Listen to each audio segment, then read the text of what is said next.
It's more than frustrating. We have massacre after massacre, and the U.S. Congress said we can't talk about it. We can't do anything about it. That's crazy.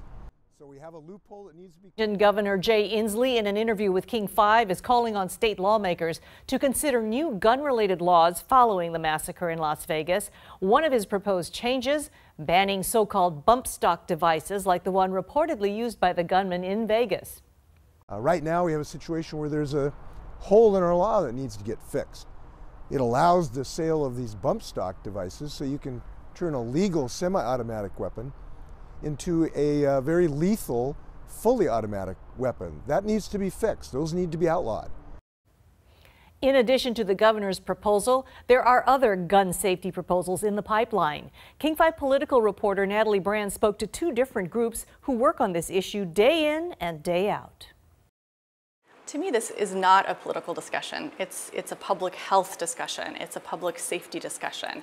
The gun people are going to protect that Second Amendment like it was their firstborn child.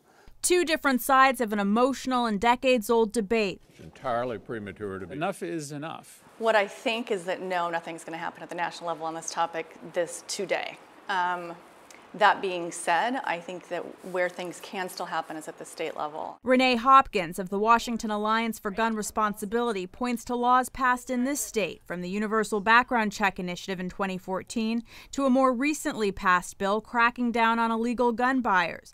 Her organization's current push, a bill on enhanced assault weapon background checks, stepped up standards that would be on par with what's required for a concealed carry permit. A requirement for training, also a requirement to explain why you need the assault weapon. You can't prevent somebody who is determined to commit a heinous act from committing the heinous act. Dave Workman of the Second Amendment Foundation doesn't believe stricter gun laws safeguard against preventing unimaginable tragedies like Las Vegas, but it's an unprecedented massacre that's put questions about assault weapons front and center once again. The reaction from the gun community is pretty simple. It's not a bill of needs, it's a bill of rights. We have a right to keep and bear arms in this country, just like we have a right to freedom of the press or freedom of speech. I think for our elected leaders, everything should be on the table.